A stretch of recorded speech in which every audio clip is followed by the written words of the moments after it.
شروع اللہ کا نام لے کر جو بڑا مہربان نہایت رحم والا ہے۔ اے پیغمبر صلی اللہ علیہ وآلہ وسلم، جو عورت تم سے اپنے شوہر کے بارے میں بحث و جدال کرتی اور اللہ سے شکایت رنج و ملال کرتی تھی، اللہ نے اس کی التجا سن لی اور اللہ تم دونوں کی گفتگو سن رہا تھا۔ کچھ شک نہیں کہ اللہ سنتا ہے، دیکھتا ہے۔ جو لوگ تم میں سے اپنی عورتوں کو ماں کہہ دیتے ہیں وہ ان کی مائیں نہیں ہو جاتی، ان کی مائیں تو وہی ہیں جن کے بطن سے وہ پیدا ہوئے۔ بے شک وہ نامعقول اور جھوٹی بات کہتے ہیں، اور اللہ بڑا معاف کرنے والا ہے، بخشنے والا ہے۔ اور جو لوگ اپنی بیویوں کو ماں کہہ بیٹھیں پھر اپنے قول سے رجوع کر لیں تو ان کو قربت سے پہلے ایک غلام آزاد کرنا ضرور ہے۔ مومنو، اس حکم سے تم کو نصیحت کی جاتی ہے اور جو کچھ تم کرتے ہو اللہ اس سے خبردار ہے۔ اب جس کو غلام نہ ملے وہ قربت سے پہلے لگاتار 2 مہینے کے روزے رکھے، پھر جس کو اس کا بھی مقدور نہ ہو اسے 60 محتاجوں کو کھانا کھلانا چاہیے۔ یہ حکم اس لیے ہے کہ تم اللہ اور اس کے رسول کے فرما بردار ہو جاؤ، اور یہ اللہ کی حدیں ہیں، اور نہ ماننے والوں کے لیے درد دینے والا عذاب ہے۔ جو لوگ اللہ اور اس کے رسول کی مخالفت کرتے ہیں وہ اسی طرح ذلیل کیے جائیں گے جس طرح ان سے پہلے لوگ ذلیل کیے گئے تھے، اور ہم نے صاف صاف آیتیں نازل کر دی ہیں، اور جو نہیں مانتے ان کو ذلت کا عذاب ہوگا۔ جس دن اللہ ان سب کو جلا اٹھائے گا تو جو کام وہ کرتے رہے ان کو جتائے گا۔ اللہ نے وہ سب کام لکھوا رکھے ہیں اور یہ ان کو بھول گئے ہیں، اور اللہ ہر چیز سے واقف ہے۔ کیا تم کو معلوم نہیں کہ جو کچھ آسمانوں میں ہے اور جو کچھ زمین میں ہے اللہ کو سب معلوم ہے؟ کسی جگہ 3 شخصوں کی سرگوشی ہوتی ہے تو اللہ ان میں چوتھا ہوتا ہے، اور جہاں 5 آدمیوں کی سرگوشی ہو تو وہ ان میں چھٹا ہوتا ہے، اور نہ اس سے کم یا زیادہ مگر وہ ان کے ساتھ ہوتا ہے، خواہ وہ کہیں ہوں۔ پھر جو جو کام یہ کرتے رہے ہیں قیامت کے دن اللہ سب ان کو بتائے گا۔ بے شک اللہ ہر چیز سے واقف ہے۔ اے پیغمبر صلی اللہ علیہ وآلہ وسلم، کیا تم نے ان لوگوں کو نہیں دیکھا جن کو سرگوشیاں کرنے سے منع کیا گیا تھا، پھر جس کام سے منع کیا گیا تھا وہی پھر کرنے لگے؟ اور یہ تو گناہ اور ظلم اور پیغمبر صلی اللہ علیہ وآلہ وسلم کی نافرمانی کی سرگوشیاں کرتے ہیں، اور جب تمہارے پاس آتے ہیں تو اللہ تعالیٰ کے بتائے ہوئے الفاظ کے بجائے دوسرے الفاظ میں تمہیں دعا دیتے ہیں، اور اپنے دل میں کہتے ہیں کہ اگر یہ واقعی پیغمبر ہیں تو جو کچھ ہم کہتے ہیں اللہ ہمیں اس کی سزا کیوں نہیں دیتا؟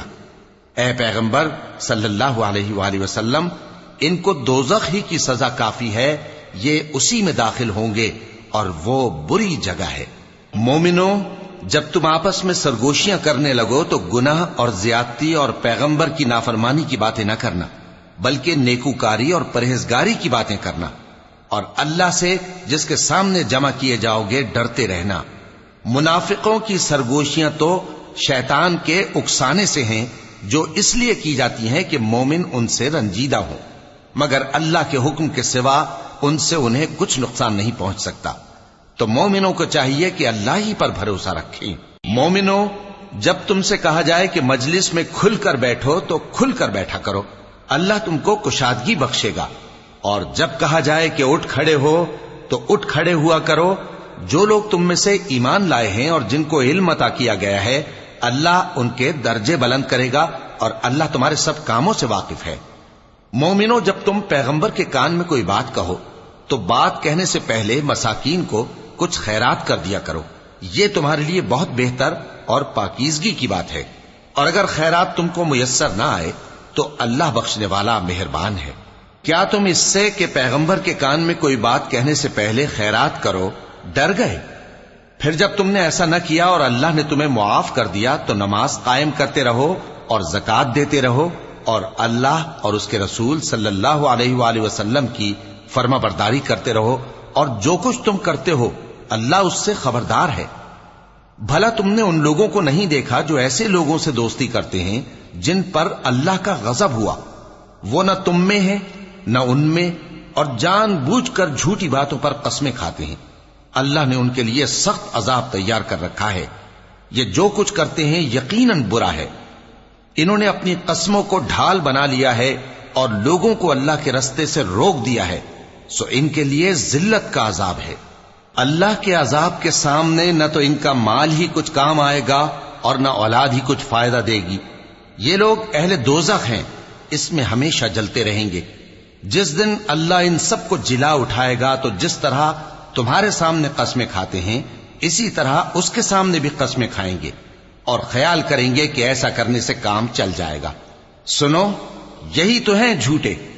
شیطان نے ان کو قابو میں کر لیا ہے اور اللہ کی یاد ان کو بھلا دی ہے۔ یہ لوگ شیطان کا ٹولہ ہے، اور سن رکھو کہ شیطان کا ٹولہ ہی نقصان اٹھانے والا ہے۔ جو لوگ اللہ اور اس کے رسول صلی اللہ علیہ وآلہ وسلم کی مخالفت کرتے ہیں وہ نہایت ذلیل ہوں گے۔ اللہ نے یہ بات لکھ دی ہے کہ میں اور میرے پیغمبر ضرور غالب رہیں گے۔ بے شک اللہ زور آور ہے، صاحب اقتدار ہے۔ جو لوگ اللہ پر اور روز قیامت پر ایمان رکھتے ہیں تم ان کو اللہ اور اس کے رسول صلی اللہ علیہ وآلہ وسلم کے دشمنوں سے دوستی کرتے ہوئے نہ دیکھو گے، خواہ وہ ان کے باپ یا بیٹے یا بھائی یا خاندان ہی کے لوگ ہوں۔ یہ وہ لوگ ہیں جن کے دلوں میں اللہ نے ایمان کو نقش کر دیا ہے اور اپنے فیض سے ان کی مدد کی ہے، اور وہ ان کو بہشتوں میں جن کے نیچے نہریں بہ رہی ہیں داخل کرے گا، جن میں وہ ہمیشہ رہیں گے۔ اللہ ان سے خوش اور وہ اللہ سے خوش۔ یہی لوگ اللہ کی جماعت والے ہیں۔ سن رکھو کہ اللہ کی جماعت والے ہی کامیاب ہوں گے۔